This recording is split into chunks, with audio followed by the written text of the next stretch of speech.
2010 பிப்ரவரி 8ஆம் தேதி சென்னை உயர்நீதிமன்றத்துல நான் ஒரு வழக்கு தொடுத்திருந்தேன்.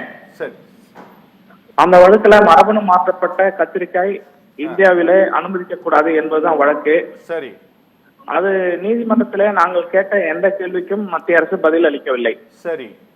அந்த நிலையில் இந்த மரபணு மாற்றப்பட்ட கத்திரிக்காயை நாங்கள் தடை விதிக்க போகிறோம் என்று உயர்நீதிமன்றம் சொன்ன போது, சரி, மத்திய அரசு ஒரு நாள் எங்களுக்கு அனுமதி தாருங்கள் என்று சொல்லிட்டு மறுநாள் அன்று மாலையே ஜெயராம் ரமேஷ் அவர்கள் மரபணு மாற்றப்பட்ட கத்திரிக்காயை நாங்கள் இந்தியாவில் அவசரப்பட்டு அனுமதிக்க மாட்டோம் அப்படின்னு சொல்லிட்டு வாபஸ் வாங்கினாங்க. மறுநாள் உயர்நீதிமன்றத்துல வழக்கு வருகின்ற போது மத்திய அரசே வாபஸ் வாங்கினால இந்த வழக்கை நாங்க தள்ளுபடி செய்யறோம். ஆனா அதே நேரத்தில் திரும்பவும் மரபணு மாற்றப்பட்ட கத்திரிக்காயோ மரபணு மாற்றப்பட்ட பயிர்களோ அனுமதிக்கப்படுகின்ற போது மனுதாரர் திருத்தணியாச்சலத்தினுடைய ஆலோசனையை கேட்க வேண்டும் என்று நீதிமன்ற தீர்ப்பு இருந்தது. சரி.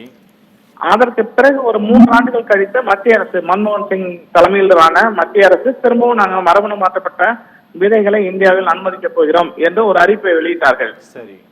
அப்போது நான் திரும்ப ஒரு அறிக்கை வெளியிட்டேன். இந்த மாதிரி உயர்நீதிமன்ற தீர்ப்பு இருக்கிறது, திரும்பவும் நீங்க அனுமதிக்கப்படுவதா இருந்தால் திருத்தணியாச்சலத்தினுடைய ஒப்புதலையும் பெற வேண்டும், ஆலோசனை கேட்க வேண்டும் என்று இருக்கிறது. என்னுடைய ஆலோசனை இல்லாமல் வறுமையானால் நான் திரும்பவும் உயர்நீதிமன்றத்திற்கு போவேன் என்று சொன்ன போது திரும்பவும் அது கிடப்பில் போட்டார்கள். சரி.